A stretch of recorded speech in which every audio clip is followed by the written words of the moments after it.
Welcome to San Francisco Week. Tell them what it's about, Jack. Well, it's all about going to different agencies in San Francisco, figuring out what it's like to work in advertising in San Francisco, and just the culture in general. We went to Eric and Coleman, Barrett Hoffer, BSSP, Venables Bell and Partners, and Goodby Silverstein and Partners, and it's a freaking blast. You're going to want to stick around for this. Boom. Said it perfectly. Check it out.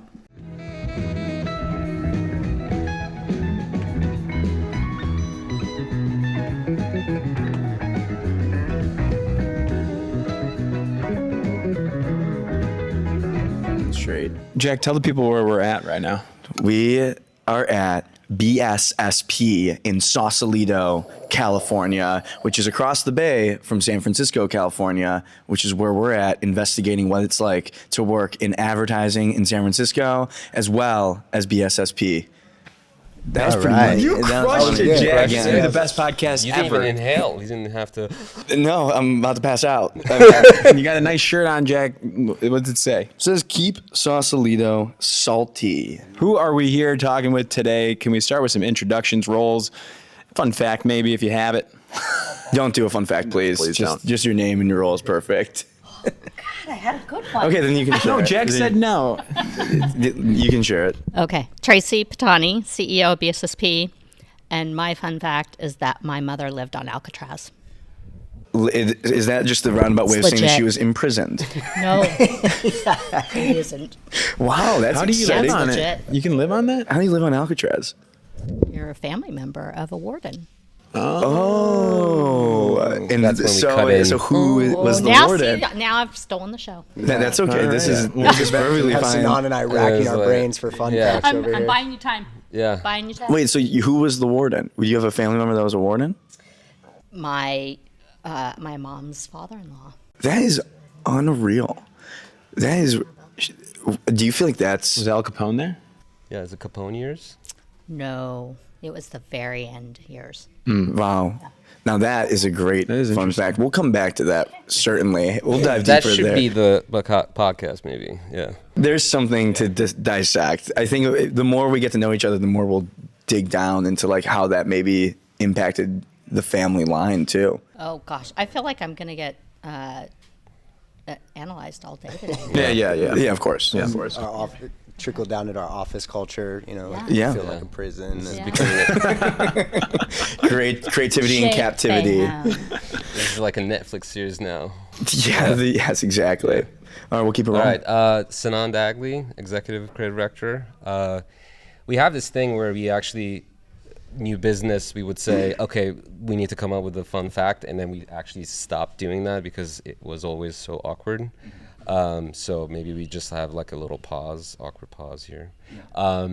I think my fun fact, I guess, is I've been here since I was a junior interactive designer 17 years ago. This is like we changed the office. I sat right here by the bathroom when I first started. Banners. Banners, Radio Shack banners. Damn.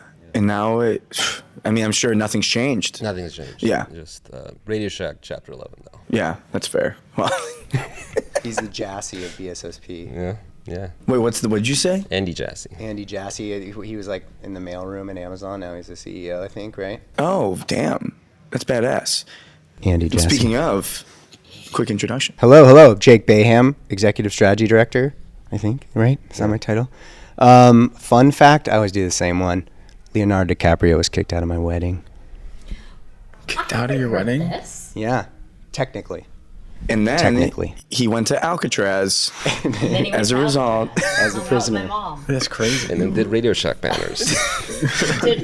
Sausalito. Jack has lived in San Francisco. He lived here for 2 years. So, Jack, what's your impressions of Sausalito, just from what you know? And then we'll see if it's all correct with their assumptions. Sausalito is the dreamland. Sausalito is like when you're living in San Francisco, you look across the bay, and you're like, one day I want to be there. It's like close enough. It's like, it's close enough to envision yourself, but it's just far enough to where it feels like it's so far away. But you always feel like would you want to work there? to work in Sausalito. Yeah. I mean, absolutely. Like that. I think like the San Francisco, the city, is like has its own kind of perception, and then you go to Sausalito, and it just feels like chill, relaxed. You can take it easy. Yeah. It's like you have the city right there across the bay, but you just know that like you're in this solitude almost. That's my perception. Let's hear from the I experts. think that's a good take. That's a good take. Reverse commute too. Yeah. Never hurts. Shout out to reverse commute. Reverse commute. So I want to hear like Because a lot of people are probably commuting from here to the city. If they're like, living here, they go to Correct. the city to work and they come back here to live, but the reverse commute's the opposite. Yeah. Most people here, working here, live in the city, come here. Right. Yeah. So what's it like to work in Sausalito compared to like working in the city? I mean, Sinan and I, well, the three of us have moved three up of to us. Marin. Yeah. So for us, it's great too, because like Sinan and I live in Mill Valley, which is the town just north of us. And there's basically a path along the bay that goes from here to there, and it's about 5 miles. So like we can run in, bike in, or paddleboard into work. So for me, it's nice. Nice little lifestyle. I think there's a bit of and we have this, our company motto, like outside in. That mindset of sort of being on the outside gives us a different type of edge, being able to think a little differently. I think Sausalito gives us that. Pretty much everyone is in the city, right? In sort of close proximity. Our neighbors are boat repair shops and marina and artists here. And I think we're kind of on the outside is actually giving us that sort of creative edge. And on top of that, you can just walk to the beach and have a bite to eat and such. So I would say it's very positive. And I mean, the town has a history of that sort of like funky creativity. There's a reason why the shirts are keep Sausalito salty. Like there has this like veneer of like tourism and niceness, but then under it is like this kind of salty community of people who've lived here forever on the water, on boats, and this whole artist community that exists within Sausalito as well that Sinan was kind of referring to. So it's got a real like creative history and underbelly here as well. And this building, by the way, was an old warship factory. So they built warships for World War II in this building. Did they call them Liberty ships? Yes, they Correct. did. Boom. Great job. Was that in your research? When we did trivia on the way in the car, we usually do a little trivia about where we're going, the area, and I saw that this whole Sausalito area was known for building warships called Liberty ships. So we're in one of those buildings. In a Yeah. factory. And Exactly. the address is 20 Liberty Ship Way. Look at that. That's unbelievable. It's fantastic. Yeah. Interesting. I think the You still build a ship in here? We do occasionally. Yeah. Sorry, Jay. That's great. That's great. No, I think that's a great question to ask. I think that's important. That's an important question. I think the idea of like San Francisco Bay Area is such a thing. Like you think of like other markets, and you're talking about it's New York, it's like the metro area, Chicago, even like Austin. But San Francisco seems to encompass a bigger, like wider range, and you get the Bay Area, and I think like having an office in Sausalito is such an interesting representation of that. So I'm interested like culturally, like how it factors when you're like being creative and like the inspiration that comes from the concept of. I feel like people in San Francisco don't necessarily attract themselves to the city, but more so the Bay Area. And I'm interested like what the culture of the Bay Area means to you all, and then how it manifests itself in creativity. Yeah, I mean, I would say it's so eclectic. I mean, you have Oakland and Berkeley's whole history as a school. You have sort of like Marin kind of having this funky hippie vibe, which San Francisco had the whole, Summer of Love, that sort of movement, the beats before them. And then south of us, you have Silicon Valley and the whole tech scene. And so you just have this like mishmash of history and eclectic groups and creativity that is all so different, but like jammed into a location. So it's like, it's Bay Area for a reason. Like it's not just, LA. It's like this smorgasbord of cities and towns that all have their own like really unique perspective and history. So for me, I find that inspiring. So there's a book called Season of the Witch, and that goes into the history of the city and the surrounding area, and you actually understand how layered and nuanced the history of this area is. It's not just like always hippie.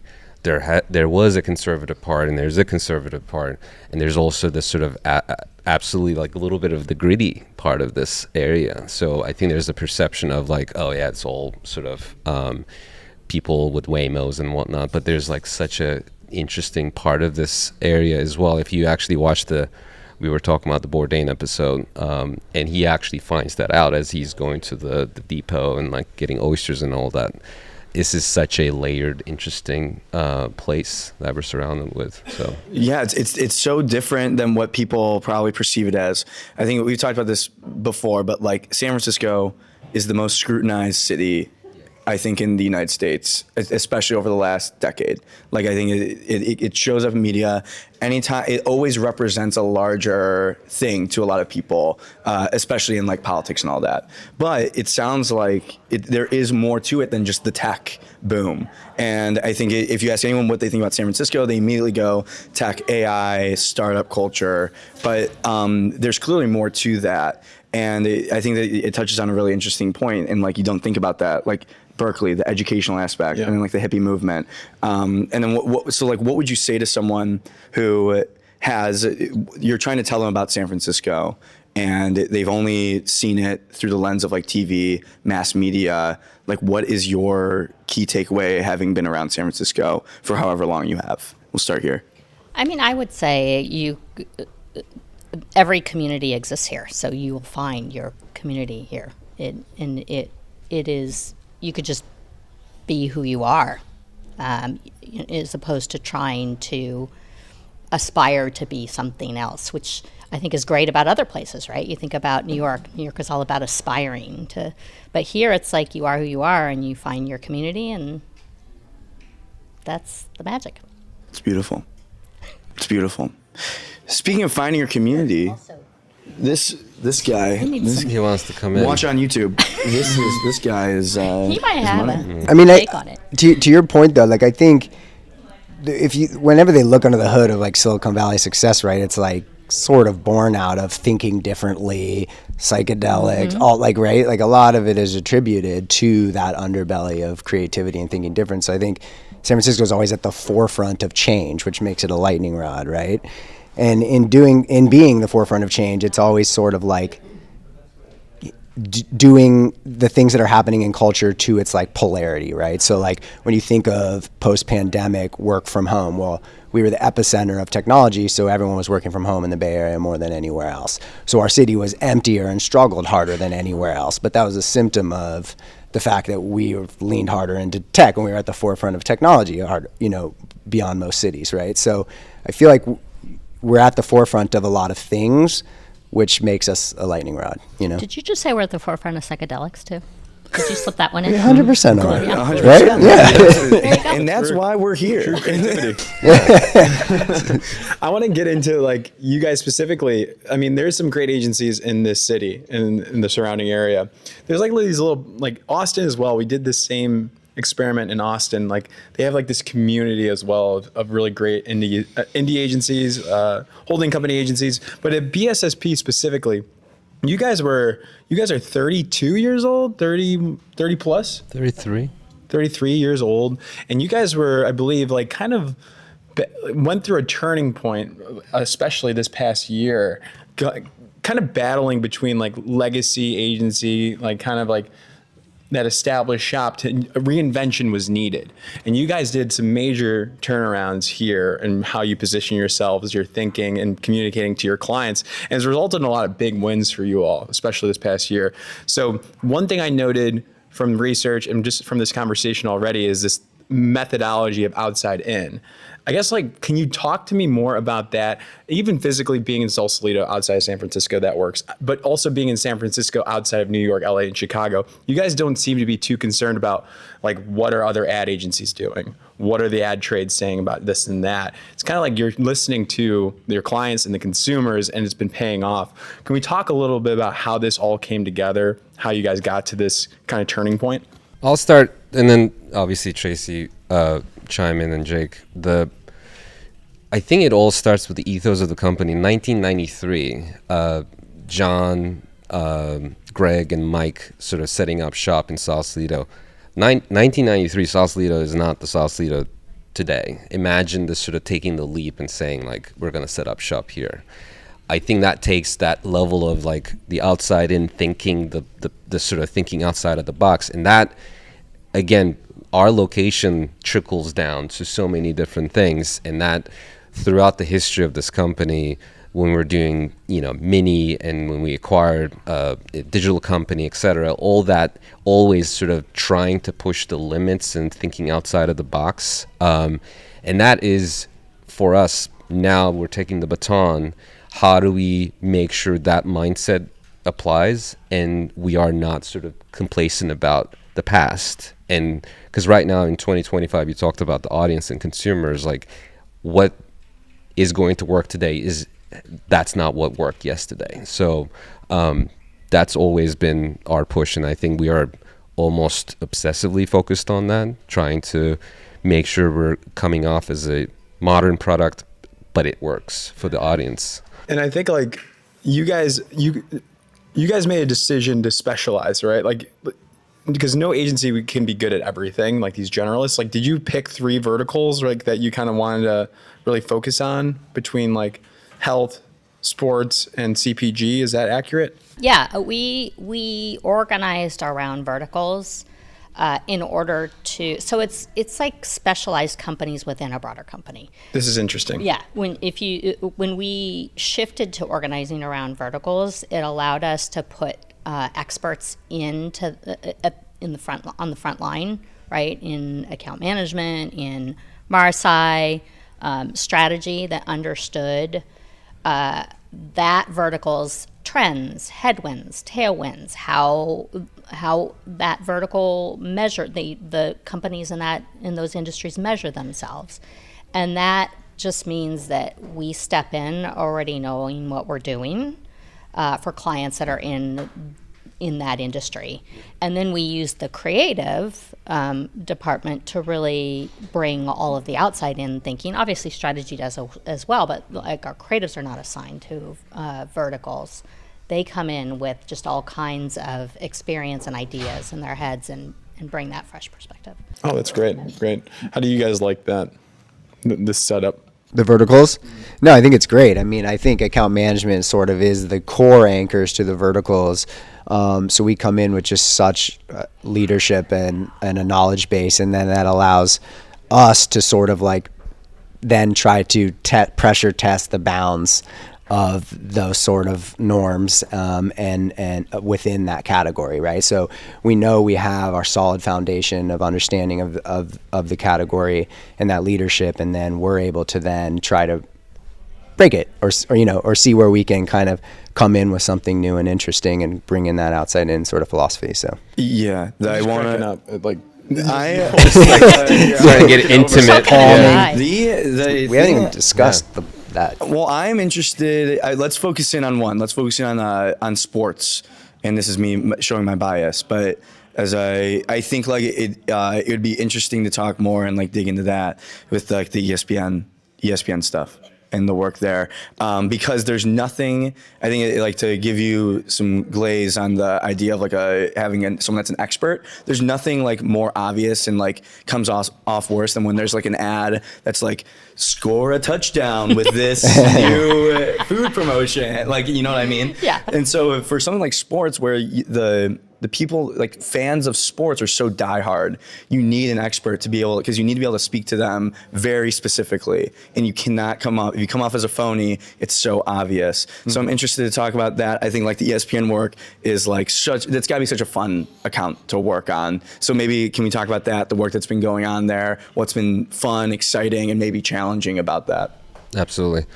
So our ESPN relationship started, I'm going to say 2018, 19 with like a small fantasy football project that it grew to what it is now. We've been working with them now. It's like 7-8 years almost. Grew to their digital products. So, tournament challenge, bracket challenge, their app work, brand work. But, the challenge with ESPN, I'm glad you brought that up, because that's something that we talk about all the time. It's the sort of, how do you show up as ESPN is by far the number one, right? And when you come off as you said, phony, that's sort of like, okay, you're on set and then the director's like, okay, touchdown, and everyone like celebrates. That is the thing that we're allergic to ESPN is also allergic to that. Authenticity when it comes to fandom is so critical when it comes to ESPN. So, but that's not just the executional parts, right? It's about the strategy inside. When we're thinking about like fantasy football, you know, Jake has this, I give flowers to him, like the genius strategy of like fantasy football is not about football. It's about relationships. Talking shit. Yeah. Yeah. Talking Good shit. glaze there. Yeah. Good glaze. Yeah. Solid glaze. I'll do more of that later. But the important thing about that is then we are obsessive about how fandom is portrayed across the board, and also how fans are like interacting with ESPN right now. What used to be like the sports center of the world, right? You would just turn it on, eating breakfast, and it's on the background. Now, how you interact with ESPN is 24/7. It's a digital ecosystem. So changing that mindset without, you know, forgetting the soul of the brand, which is like, we're fans, like we're all fans here. So that's been important. And then obviously, you know, we're fans of the brand, but we're fans of doing this type of work. So we go an extra mile is important. And I mean, the one sort of nuance of the structure of it too is that yes, we don't anchor creatives to the pillars so they can work across different pillars, but it definitely informs how we're hiring, right? So we're hiring creatives that are steeped in sports culture and are super into it and passionate about it. I mean, probably no one more than Sinan, you know, but Sinan's extremely passionate about sports himself. But the pillars allow us to hire the right talent as well. Yeah. Totally. Yeah. So let's talk about that. Like getting creative talent to Sausalito. And then It can't be that hard of a sell. yeah, I mean, there's no way, right? It's We like buy if him we a were trying to boat. get people to go to Lombard, Illinois, our hometown, I feel like that would be a big ask. You don't want to go there. You don't want We're to go gonna set there. up shop in Des Moines though, but That's a different thing. The So satellite Des Moines office. getting like creative talent, is it mostly you're finding that you're getting creative talent that moves for the opportunity, or is it more so like we talked about, there's a deep advertising culture here where there are already a lot of great creative talents, maybe looking for a new role, a new opportunity? What's kind of like the strategy there for bringing in creative talent? I'll answer that quick. It's mixed, right? It's not gonna be always the same because talent is the most critical aspect. So we find it in, you know, sometimes people are here. There's, as you said, like there's pedigree within this community, so we can find. But also, as you said, some people are like drawn to this area. So when you have, okay, you're gonna have this view and you're gonna be around here. But then one of the reasons why we also opened the New York office is so that, you know, we have both sides of the coin, and making sure that we're getting the best talent possible, regardless of the geography. But yeah, this is HQ though. This is HQ. HQ for show. New York office. The Beast. Beast. That is the coolest name. And if you He see coined what's it. next to Jack, I think this is where we can explain the Beast next to Jack. It all kind of makes sense now. If you walk into this place, and you'll probably see it from our social video, you should go check it out on Instagram. There's like monster stuff all over here. Your rooms are named after these beasts. Can you talk about the Beast branding and a little bit about the New York office? Well, another flowers to Jake now. He coined the beast. It was Did I? Beast I'll mode take activated. credit for that. Take that. I feel like That's Kate, One thing I've learned is you did take coin credit. it. I feel like I'm really good at just like glomming onto someone's cool idea they like whispered and then just making it a thing and Saying then it kind of loud. owning Yeah, it. yeah, you yeah, know. all the time. I feel Horn? like Paige. Yeah, I feel like Paige. You know. Sometimes Ellie makes But a I'll funny take- joke yeah, and I'll sure, just I say it did. louder. It was me. And then everyone laughs when I say Yeah, it. yeah, exactly. Yeah, That's it's great. I think I like your have dad the used to slack. do as a kid at like Thanksgiving table. Right. I think I have the slack that's like, what about Beast? BSSP East, what do you think? And I'm like, yeah, All right. I like hey, it. hey. It's perfect. Yeah. Yeah, the launch animation was so sick too. Yeah. But yeah, I mean, You guys are good. On that one. yeah, flowers to Sinan. There's a flowers back. Dude, this dude, Love Gino. fest. I liked it a lot. It's an ecosystem of flowers. But yes, I Freaking meing, love you guys. Freaking love you guys. but like, you know, the outside in, obviously, you know, some of it came from a historical perspective where we're located, Sausalito, and being independent, but also, you know, one of our founders and chairman who is in every day is this really just interesting guy who collects. I mean, what's the word for it? Like Gothic art and Gothic toys. Monster. Monster. Yeah. Memorabilia. The simple version of it is like monster. And that's why we got memorabilia. some next to Jack here. Yeah. I asked them to pick out one that looks like Jack, and this is what they picked here. If you He's look at, special. Yeah. I think he's been touching it a lot. Yes. Sorry, John. Yes. That one might walk off. We're gonna Yeah. keep an eye on it. This Yeah, this this is it. podcast alone has probably lowered its value at the next eBay auction. Yeah, seriously. Yeah. This is one of one right here. It is. Well, that's interesting. And you're not going to like just being where you're at, this agency.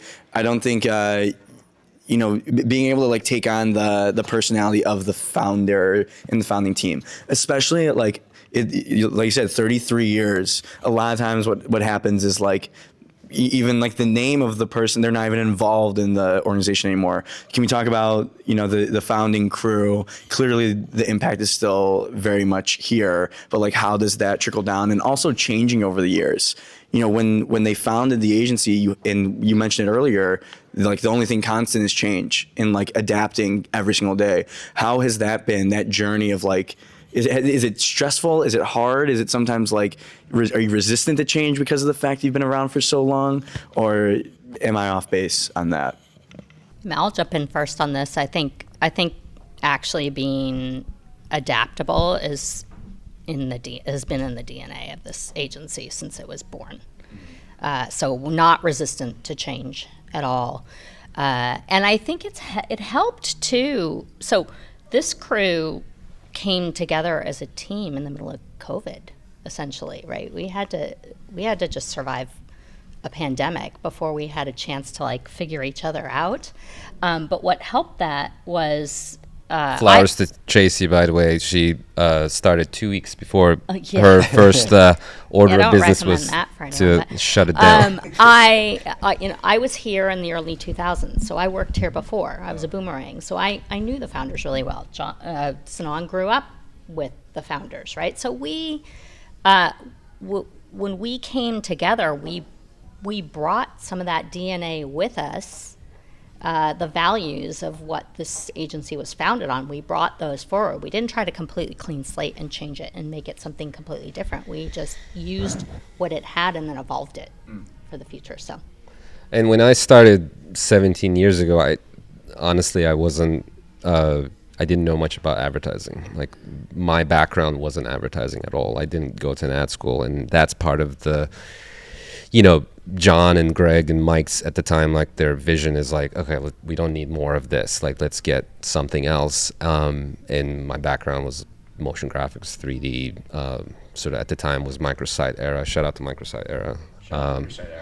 And that's like and I learned advertising here. So that, I think, to Tracey's point, we have the DNA because we're growing up here. We learn much of everything here. So you have that, and then your skill set in the toolbox that you've been adding, that sort of, and then completely embracing the change. I think that's a good mix for like the future proofing of the company.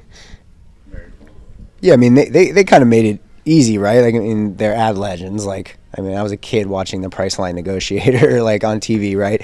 And then John... I'm sure John's going to appreciate the kid reference there. Hey.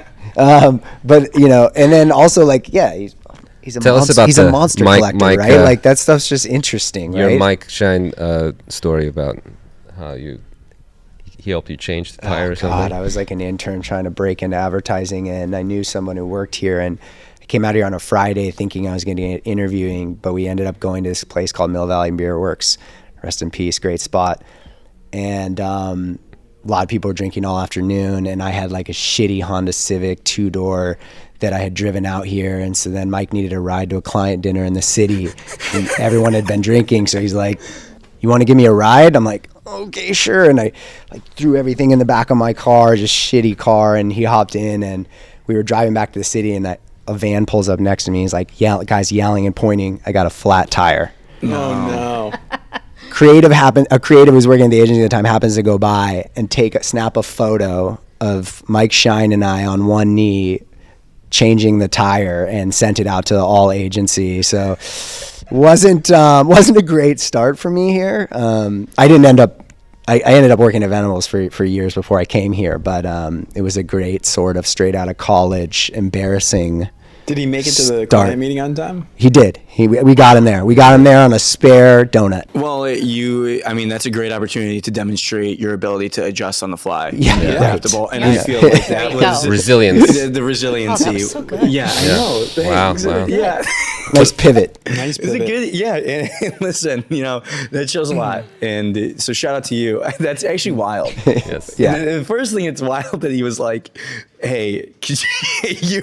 That's a very Mike Yeah. thing to do, I guess. Yeah. That is a very Mike thing to do. That's really. I think funny. the caption of the photo of the whole agency was "It's too good" or something like that. I was like, were you oh, like on the drive when you were driving him? Were you like, I've been working on this new spec campaign in my portfolio.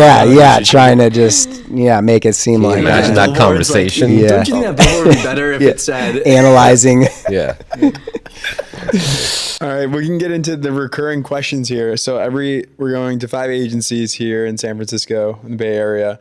So I'm going to ask these same questions every agency just to see. They're controlled questions, if you will.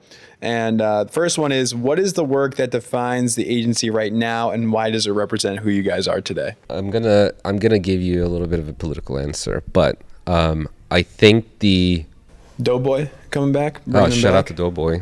Yeah. Shout out. Bring him back Shout to out. Certainly Doughboy. on the list. Shout out to Dostalgia, which is another thing that we. Hey, You brought him back, and for the listeners out there, they brought the Pillsbury Doughboy back, 90s style. but with a new twist on it. Yeah, And it's speaking funfetti. A little more. I think it's the self-aware around the fact that what is this? Like this. There's this doughboy around the house. That's what they called me growing up. Yeah, and then like, why are we?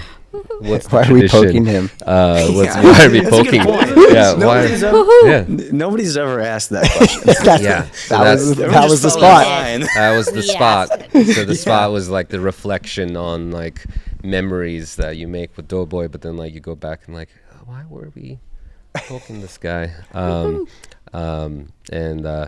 But I think overall we just had our last all staff meeting of the year, and we put together this sort of like the year in review type of collage, and it's like what defined it is, I think it's been the motto of this agency. We don't have a house style.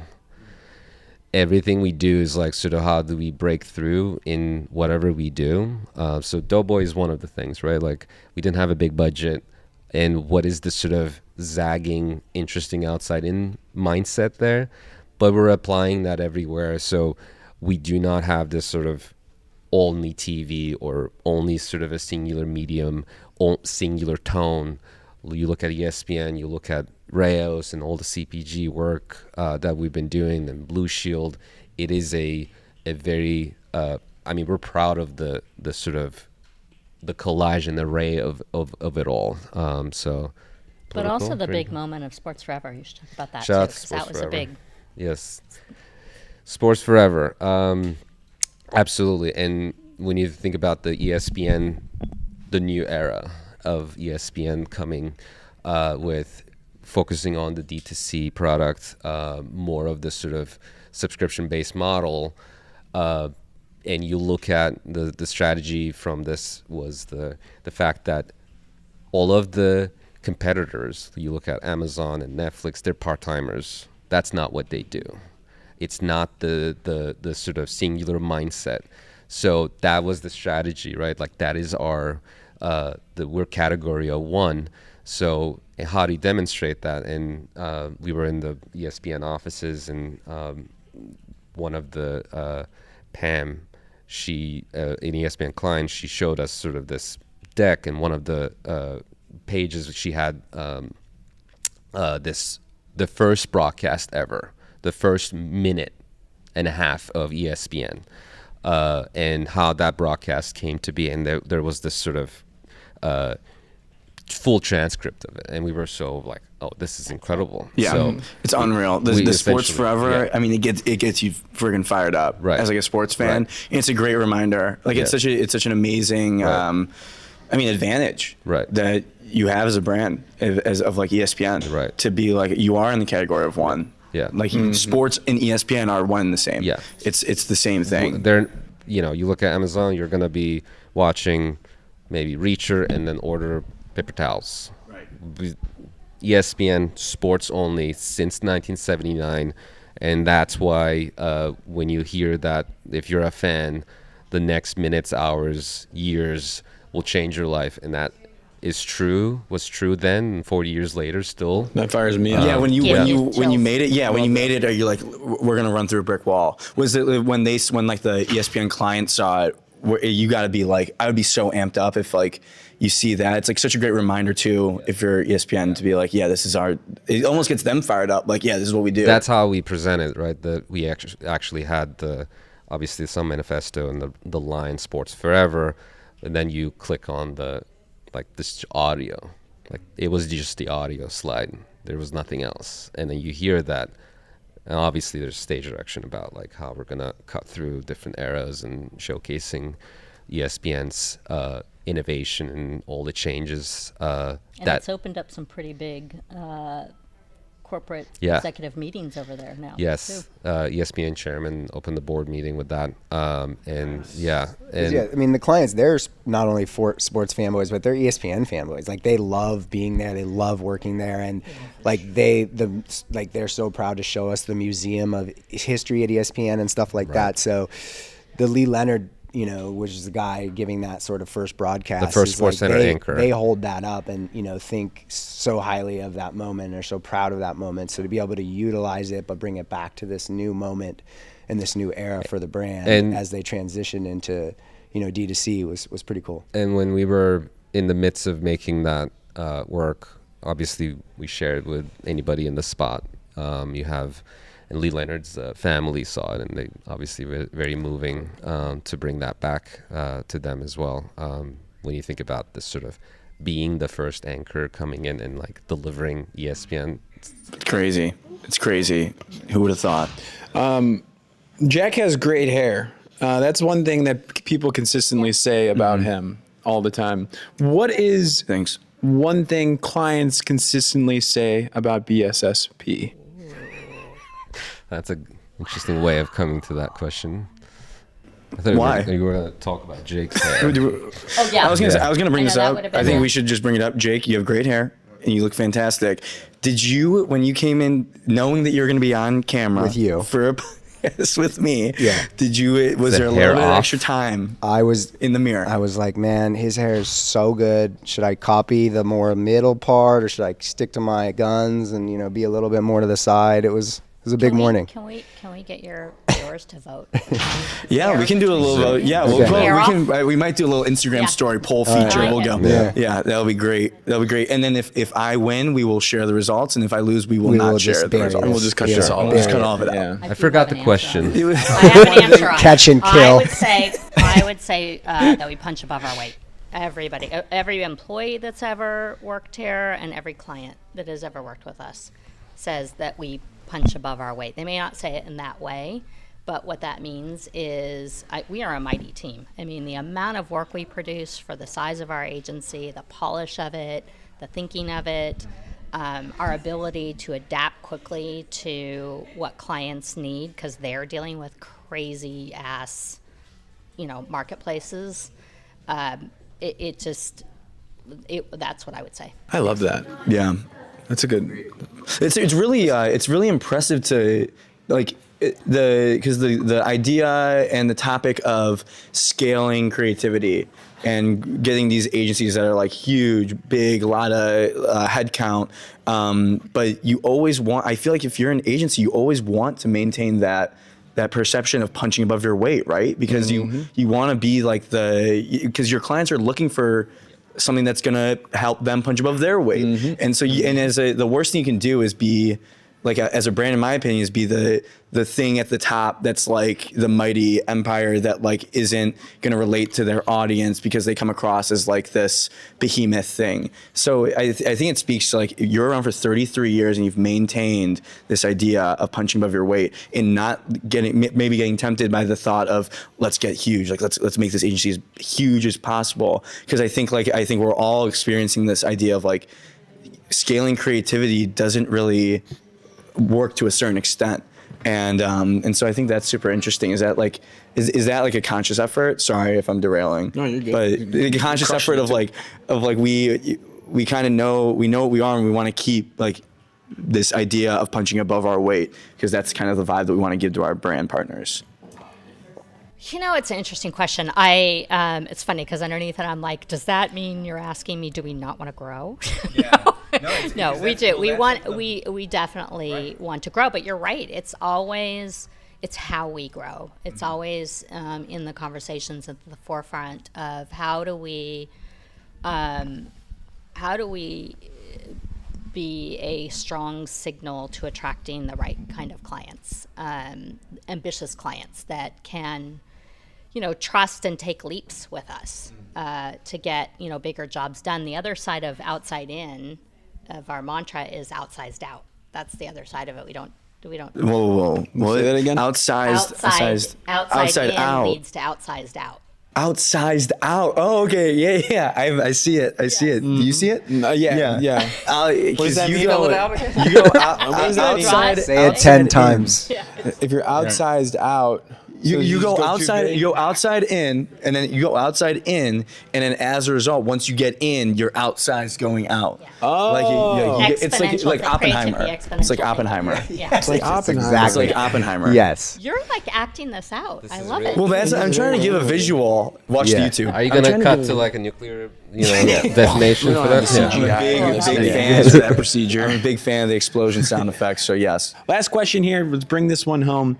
How does working in San Francisco advertising different from other markets? I only can talk about it from other people's experiences because I only work You've here. only worked here. You're not allowed to answer this question. Yeah. This is my first job. Yeah. Who's worked in other I'll markets? take it then. Yeah. I've worked in LA and New York. Okay. Great. Golden. How is it different?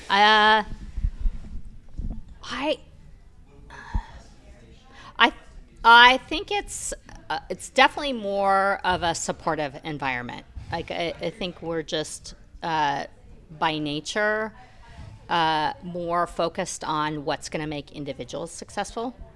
And we lean in and try to understand that and try to bring out the best in people. That would be what I would say is different about West Coast, about this market, versus the dog-eat-dog world of New York, which has also its benefits as well. And LA, gosh, it's been so long since I've worked in the LA market that I couldn't even. Yeah. I mean, I've never worked in LA personally.